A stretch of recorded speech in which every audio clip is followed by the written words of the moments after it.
Bonjour chers frères et sœurs et bienvenue aujourd'hui dans notre petite capsule de réflexion. Je suis l'abbé Gauthier Elémé. Le thème qui nous intéresse aujourd'hui est celui des vertus théologales.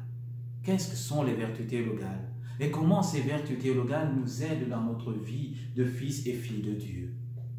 Je commence d'abord par préciser ou encore, utilisons un thème très populaire, définir ce qu'on entend par vertu. La vertu est une aptitude acquise qui me permet de qualifier et de bonifier mon agir. Dans un domaine bien précis, c'est le pourquoi on parlera des vertus morales, des vertus scientifiques et des vertus intellectuelles. Alors vous comprenez que les vertus théologales sont des vertus qui vont me permettre de mieux qualifier ou encore de mieux faire grandir en moi ma vie de fils et fille de Dieu. À la différence des vertus morales, scientifiques ou intellectuelles, les vertus théologales sont infuses. Qu'est-ce que cela veut dire? Cela veut dire qu'elles me sont données par Dieu. Permettez-moi ainsi de citer le catéchisme de l'Église catholique au numéro 1812. Il est écrit que les vertus théologales ont pour origine Dieu, motif Dieu et objet Dieu. Magnifique. Origine Dieu, elles nous sont données par Dieu. Elles ont pour motif Dieu, elles nous parlent de Dieu. Et pour objet Dieu, elles nous conduisent vers Dieu. En quelque sorte, les vertus théologales seront ces vertus qui vont me permettre de vivre ma vie d'enfant de Dieu de manière plénière dès ici-bas. Combien sont-elles? Et quelles sont-elles? Nous avons trois vertus théologales. Nous avons la foi, l'espérance et la charité. Et d'où nous viennent ces trois vertus? La première fois où nous attendons apparaître la foi et l'espérance extrêmement liés, c'est dans le livre de l'Ecclésiastique. Au chapitre 2, versets 8 à 9, il est dit « Vous qui craignez le Seigneur, ayez foi en lui, et votre récompense ne sera pas déçue. Vous qui craignez le Seigneur, espérez le bonheur, la joie et la miséricorde. » Et après cela, saint Paul, dans sa magnifique épître aux Corinthiens, au chapitre 13, verset 13, nous dira « Maintenant, voilà les trois qui demeurent, la foi, l'espérance et la charité. » Chers amis, la foi nous permet de croire en Dieu et à tout ce qu'il a révélé.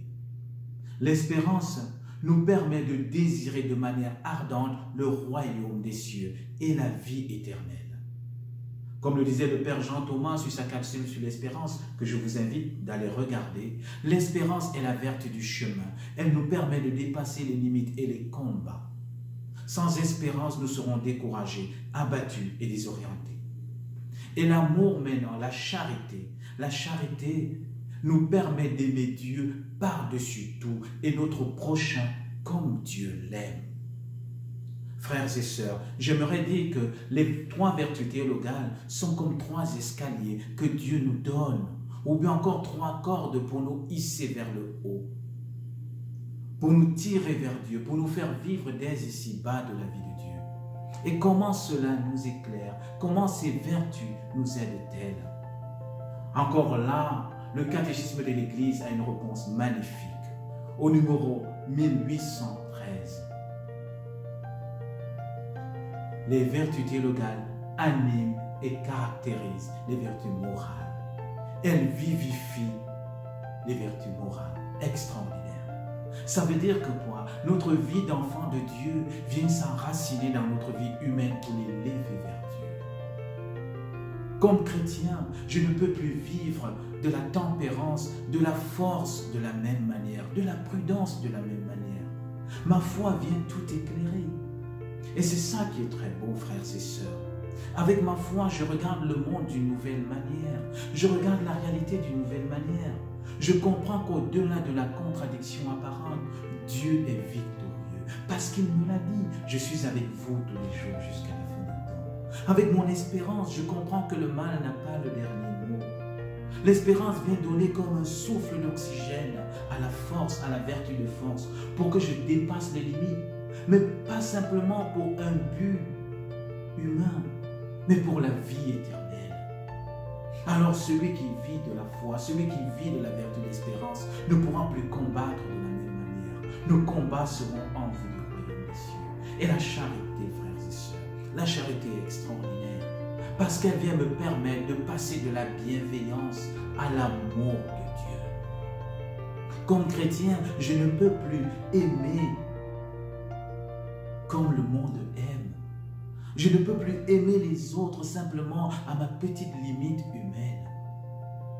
Oui, je vais les aimer, mais plus que ça. Alors, frères et sœurs, nous comprenons donc les vertus théologales en nous viennent nous élever, viennent prendre notre vie pour l'élever à la vie divine. J'aime souvent dire aux jeunes cette citation, n'est-ce pas, du pape Jean-Paul II, repris par le pape Benoît XVI. Jésus-Christ ne nous enlève rien. Il nous élève au contraire. Et c'est ça les vertus théologales. Les vertus théologales viennent nous élever, viennent élever notre vie vers la vie divine. Mais le simple hic, frères et sœurs, c'est que nous devons les exercer. Car comme tout don, si nous ne les exerçons pas, ils meurent. Alors, aujourd'hui, regardons dans notre vie comment la foi peut nous éclairer, comment l'espérance peut nous permettre de continuer au milieu des obstacles et comment la charité peut nous permettre d'aimer au-delà des blessures, au-delà des difficultés. Et que vous et moi, chaque jour, nous puissions continuer à vivre de la foi et de l'espérance et de la charité. Passez une bonne journée et que Dieu vous bénisse et vous garde.